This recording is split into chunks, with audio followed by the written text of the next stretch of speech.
anglers travel to far-flung, exotic locales in search of these permit, and they're right here off the southwest Florida coast. Let's see if we can't land it. On this episode of Captain's Tales, we're angling with Captain Will Geraghty, targeting the powerful permit. Oh, wow! Woo! Golf permit.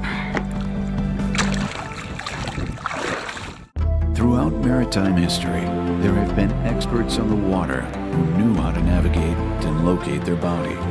These individuals held the secrets to where, when, and how. This still holds true today.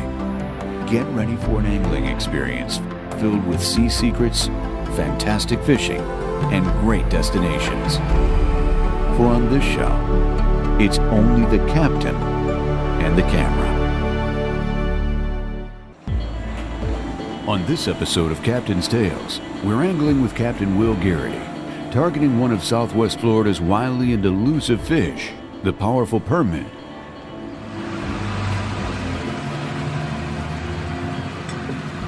Always the off chance that I might have to do this twice.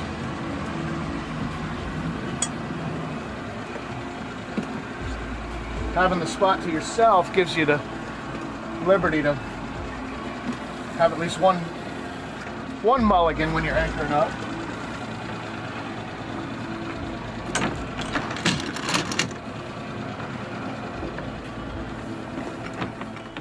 We got a couple different kinds of bites out here. With the slack current, we might run into a situation where the permit doesn't take the bait and swim real fast. We'll have to let the fish take it a little bit longer. Instead of normally reeling down on the fish, we'll have to let them just eat it a little bit longer. Maybe let the circle hook do its job and the rod do its job and hook them up. But ideally, when you're fishing the wrecks with a lot of vertical relief to them, as soon as you get that bite, you want to reel down on that fish. That gives you maybe an extra 10 to 12 feet of advantage. You get on them quicker, you hook them quicker, and you can pull them away from the line cutting structure, like the masts and the rigging off of shrimp boats and the high parts of a rock barge. All those spots that permit can get you cut off on lickety split real quick. These fish never ever lose the ability to know where they are. They know exactly where the wreck is every time, so they will run you into the wreck awful quick. So you gotta be extra vigilant, capitalize on every bite, because you don't get a whole lot of bites sometimes. You might only get a handful of bites. You want to take advantage of every one of those bites.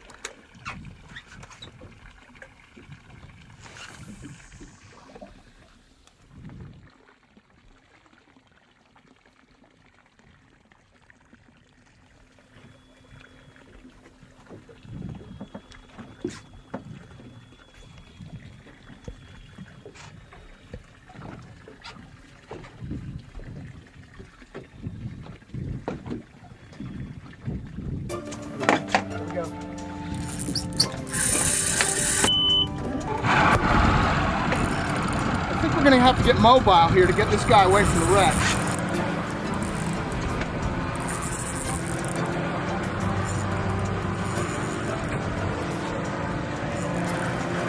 This is a nice one, real nice fish. When they dump this much line, it's taking line with ease. Got about 10 pounds of drag, 12 pounds of drag on here.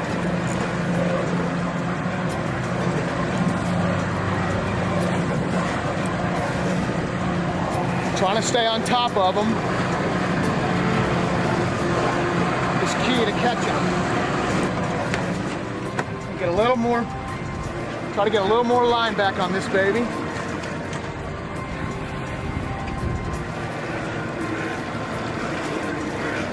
That fish dumped some line, dumped a good 150 yards.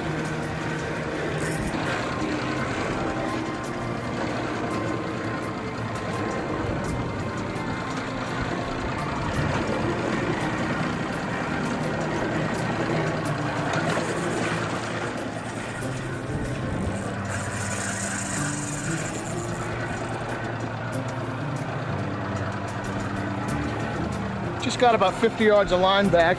They just took about 40.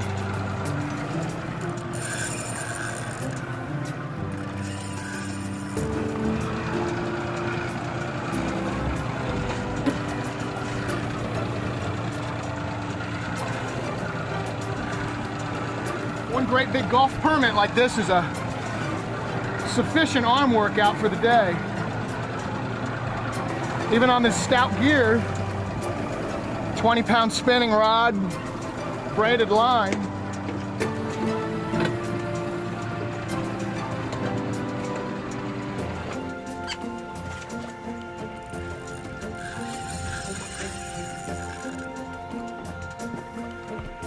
That is sweet sound of drag.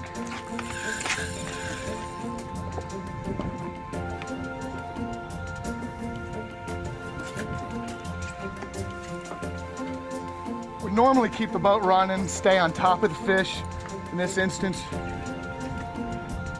but we're clear of, well clear of the wreck.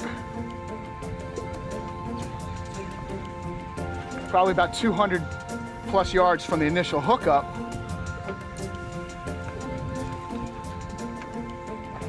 We're starting to see some color.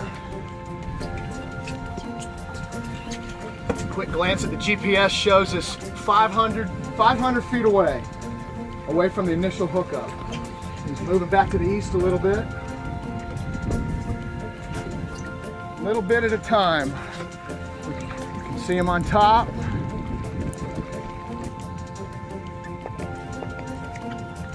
Now's where it gets real critical. We want to make sure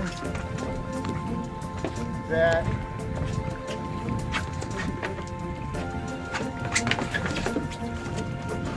we land this fish, head up above the water.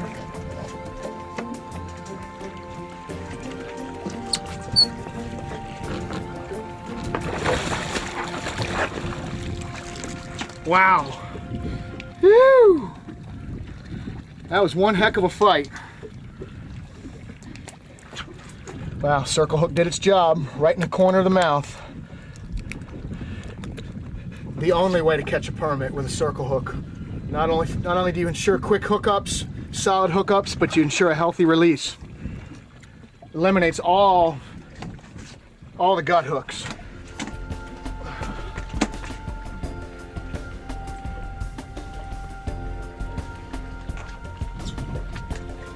That's a beautiful specimen, beautiful Gulf permit. Look at how it shines in the light. Wow, what an awesome fight. Have this fish dump 200 yards of line and take out another 50 or 40. Wow, what a fight.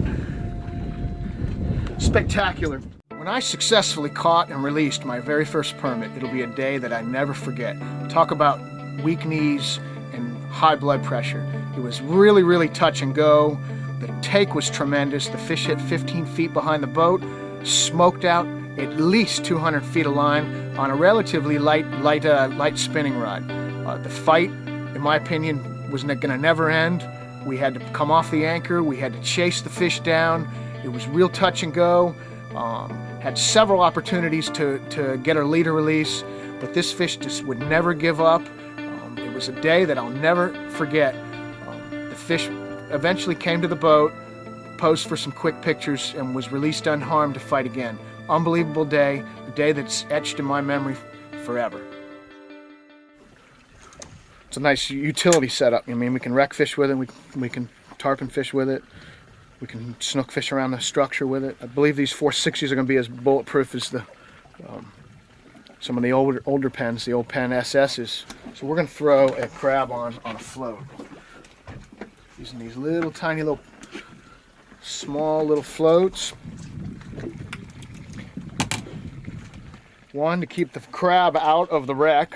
All the wrecks we're fishing have significant amount of vertical relief to them, so this will keep the crab from running down inside the wreck, and the crab will stay in the strike zone.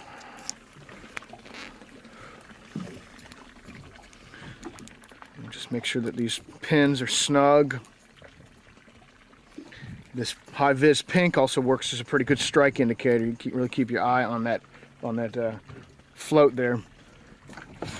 You can manage your baits if you have a lot of current as well.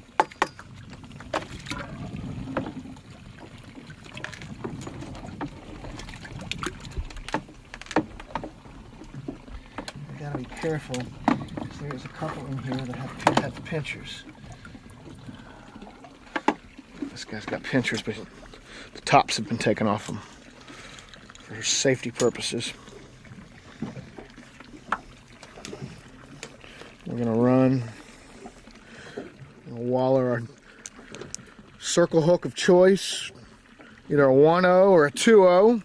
So we got a natural presentation. We're gonna waller it through, nice and easy, not to snap the shell. Shell is snapped on these crabs, they will die almost instantly. So we're baited up and ready to go.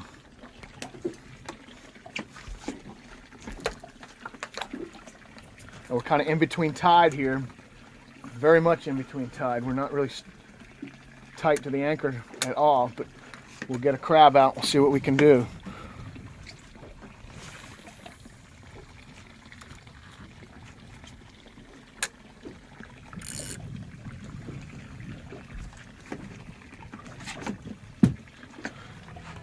My favorite kind of tackle to utilize is obviously light tackle. We live in an area where we can target a number of different species on light tackle, whether it's fly, whether it's conventional gear or spinning gear. The idea of utilizing the lightest tackle and trying to catch the largest fish is a real appeal to most anglers. We have a lot of choices. Casting a fly to rolling tarpon or cruising snook or redfish is fantastic. Throwing a plug on a bait caster is awesome. However, in my opinion, nothing beats pitching baits, live baits, or lures utilizing a spinning rod. You can cast far, you can be quite accurate with a spinning rod, and the drag systems on a quality spinning reel are second to none. The light, silky smooth drags certainly add to the excitement of being hooked up to a big fish. Captain Will Geraghty knows that conditions can change, so we're off to another shallow water wreck. This crab is ready to go.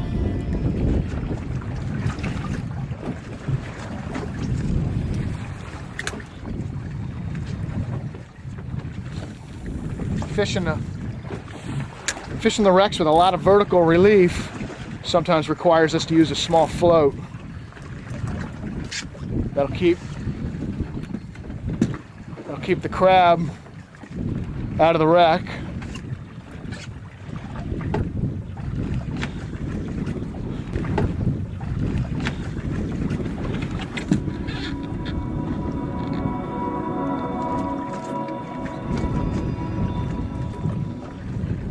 You know, standing up on the gunwale of the boat high above the water can give you some sight fishing opportunities for these guys, especially at midday when the sun is right above you. Got some decent water clarity. You might see them finning or cycling the wreck, as we say. If you do happen to see some, just like the flats, you want to lead the fish. You never want to stick the crab right on their head. You want to lead them by a foot or two. Make sure you don't line them. As soon as that crab hits the water, engage your reel and let the crab swim naturally. Very hard fish to fool at times.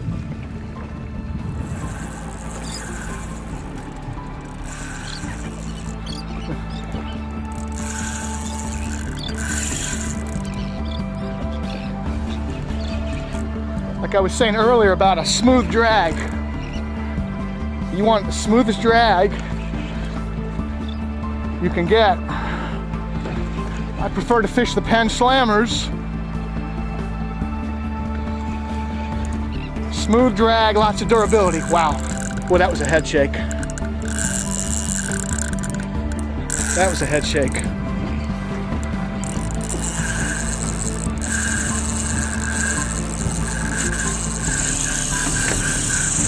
Wow. Woo!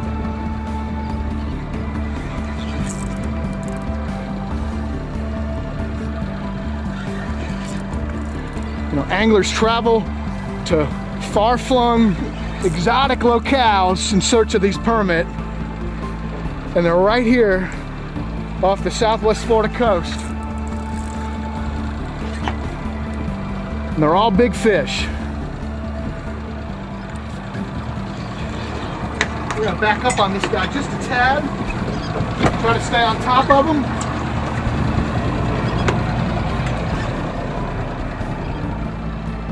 We're a good distance away from the wreck. Now it's all about finesse. Fish is probably gonna be hooked in the mouth with the corner of the mouth with a circle hook. That's all about finesse. I'm gonna put a little heat on the fish, but not too much heat.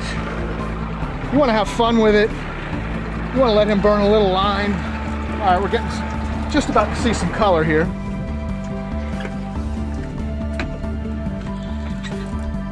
Nice thing about that little pink float, see the top of that float.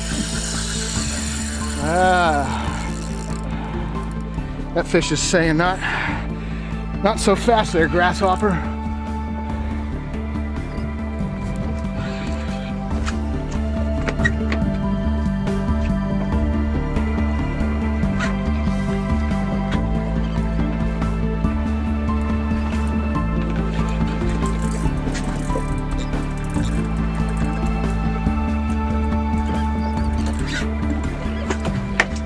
This one, wow.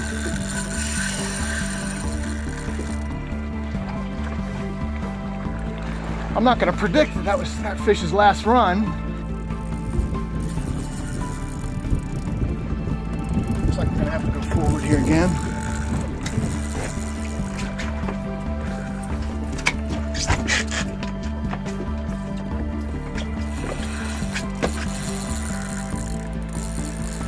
I got about 10 to 12 pounds of drag on this reel.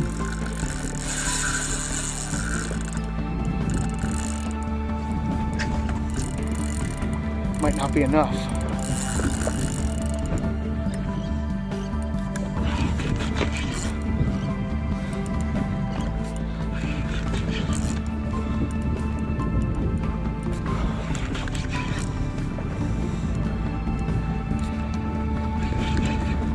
By now, I'm really in tune with this fish. Kind of can predict what it's going to do here. Yeah, we're seeing some color.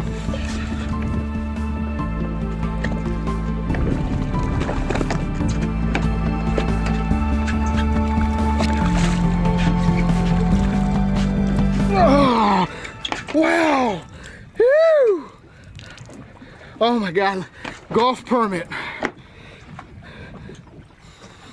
This is a big one, guys. Wowee. What a fight. What a fight on relatively light tackle. Start to finish, this fish gave me a run for my money. Wow. Oh, what a beautiful fish. Thank you. Fish is hooked right in the mouth. Wow. Now this fish fought an awful long time, so we got to revive this fish to the best of our ability. Oh, what a beautiful fish. What a beautiful golf permit. Come on, baby.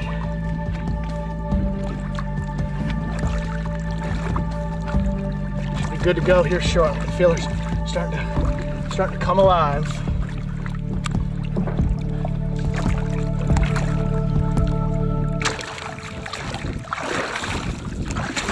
Wow, thanks for the fight. Those permit will absolutely take you to the test. You test your will, test your tackle, test your drag. When she released, she fought hard, but she came to pretty quick. You want to make sure you don't let them go till they swim away on their own. Wow, what an awesome fight. That 700-800 feet from the wreck. She fought real hard. That's just awesome.